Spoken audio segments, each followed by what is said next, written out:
Eu acabei de fazer uma parte para a senadora Ana Amélia e quero aqui reiterar ao presidente Michel Temer que, na ausência dos médicos cubanos, eu quero parabenizar aí a forma célere como foi feita o aprovamento, por exemplo, o aproveitamento desses médicos brasileiros que são formados, principalmente aqui na América do Sul, na Argentina, Paraguai, Uruguai, Bolívia, Peru, Venezuela, até mesmo em Cuba, né? Então esses médicos serão realmente incluídos, né, no atendimento mais médico.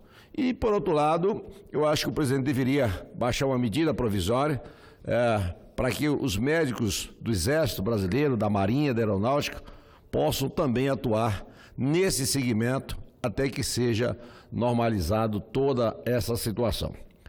Por outro lado, senhor presidente, ontem eu fiz uma visita ao vice-presidente eleito, General Mourão. E ali tratamos de assuntos de cunho do meu estado, com relato ao meu estado, e também de cunho nacional. Eu disse para ele que não votei no presidente Jair Bolsonaro, meu candidato foi o Haddad, mas que eu me curvo à vontade soberana das urnas, do povo. Eu quero que o país dê certo. E disse para ele que todos os atos republicanos que forem adotados e que seja bom para o Brasil e bom para Roraima, terão aqui nessa casa o meu apoio. Por outro lado, eu levei a preocupação para o vice-presidente Mourão, que conhece muito bem a nossa região, que Roraima tem alguns gargalos que, por questões políticas, não eram resolvidos e que estava colocando Roraima no fundo do poço. Hoje o nosso estado passa por uma crise jamais vivida em toda a sua história. Roraima está com uma folha pagamento dos servidores atrasados, policiais militares, corpo de bombeiro, polícia civil, professores, transporte escolar paralisado, enfim. Roraima está realmente no fundo do poço, E a solução imediata para o estado de Roraima é a questão, por exemplo, da dívida. O estado, a federação negociou com o Rio de Janeiro 63 milhões, senhor presidente. 63 bilhões, dando aí uma carência de 3 anos, sendo possível prorrogar por mais 3 anos. E o Rio de Janeiro estava inadimplente. Roraima, apesar da grande crise, ainda está adimplente. Então, e só são 2 bilhões, mas 2 bilhões para Roraima representa um oceano. E essa dívida para a nação representa uma gota d'água. Então, é importante que seja dado também esse ajuste fiscal com o estado de Roraima, repactuar, né, fazer um pacto, né, com a federação, no sentido de proporcionar ao estado de Roraima um fôlego, uma carência aí de 3, 4 ou 5 anos, como foi dado para o Rio de Janeiro. Com isso, vai sobrar recursos no estado de Roraima na ordem mensal de 22 milhões, que é muito importante no orçamento pequeno do nosso estado, mas que vai poder sobrar recursos para o custeio, que hoje não está tendo, ou também para os investimentos para o próximo governador. Além disso, senhor presidente, também conversamos com o vice-presidente Mourão sobre a questão energética no nosso estado. Roraima é o único estado que não está interligado, né, com o Brasil. Tudo por uma questão também política, que já poderia ter sido resolvido.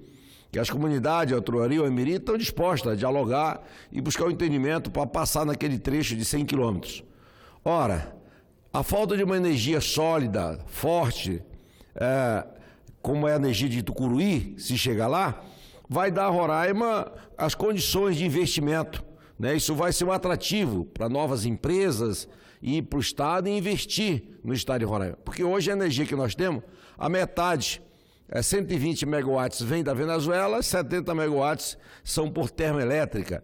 E ambas não têm qualidade. Nem tem qualidade a energia que vem da Venezuela, que não atende a demanda, e nem das termoelétricas, que é o pior fornecimento também. Então, Roraima vive hoje um verdadeiro apagão Apaga de manhã, apaga de tarde, apaga meio-dia, apaga à noite, apaga toda hora. Então é necessário que realmente você resolva essa questão energética. E paralelamente à passagem dessa energia de Tucuruí, que possa desenvolver uma energia renovável, tanto eólica, energia solar, como energia hidráulica, usando inclusive as áreas indígenas, que os povos indígenas estão de acordo com isso. Estão de acordo com isso.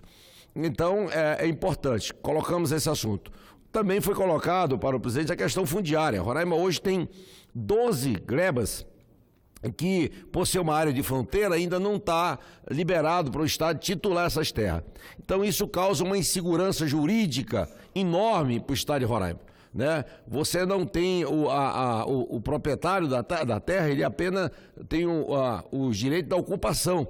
Ele não tem aquela garantia real de ir num banco ali e dar isso como garantia. Então, por exemplo, só o BASE e o Banco do Brasil devolve aí anualmente mais de 300 milhões que poderia estar injetando na economia para fortalecer, alavancar a economia do nosso Estado.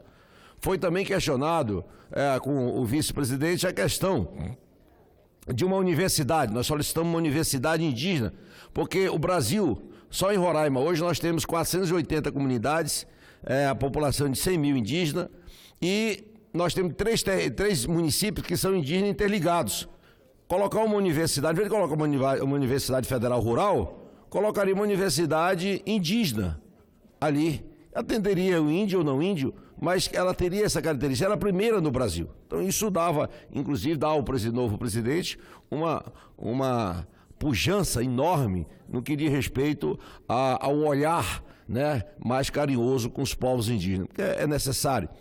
E, por outro lado, nós também solicitamos que, como Roraima hoje tem uma população indígena abaixo do nível de extrema pobreza, que seja franqueado, que se a gente coloca nos campos de Roraima ali 30 mil cabeças de gado. Qual a importância disso, senador João Alberto?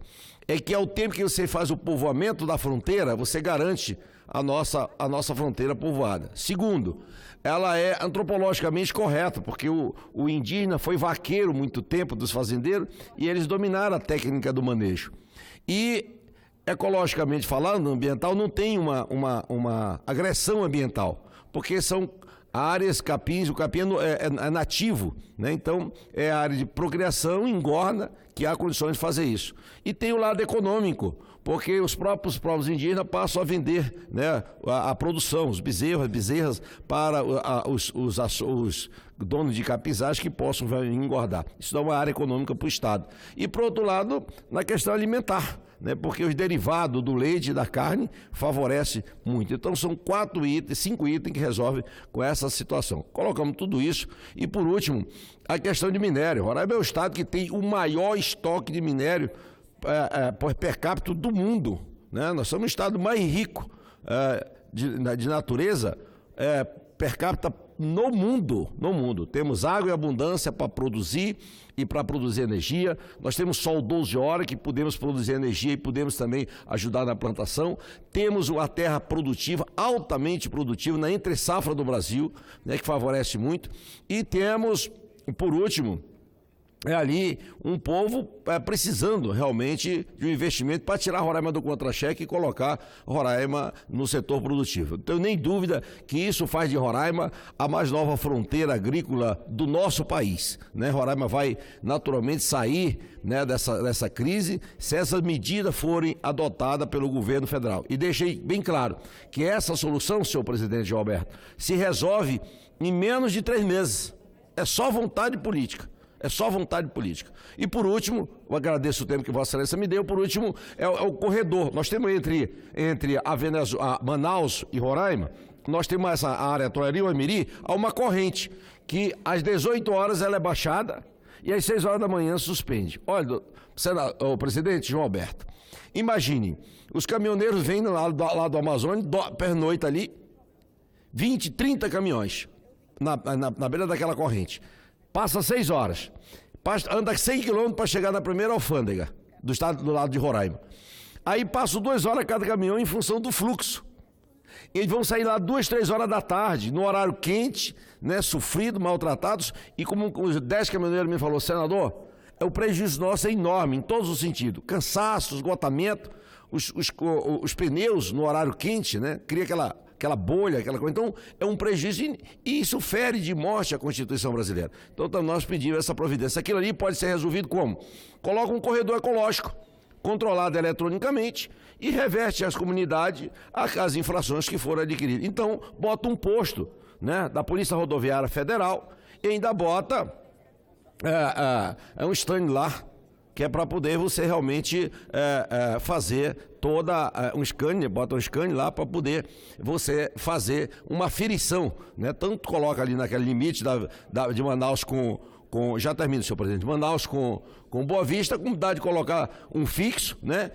E coloca 2 móveis, né? 2 scanners móveis, um lá no Bonfim e outro na Venezuela. Então esse foi o diálogo que nós tivemos ontem com o vice-presidente eleito e dizer que o Brasil está acima de tudo, ele espera que dê certo e reafirmo, todos os atos que sejam republicanos para o bem do Brasil e para o bem do meu Estado têm o meu apoio. Muito obrigado, senhor presidente.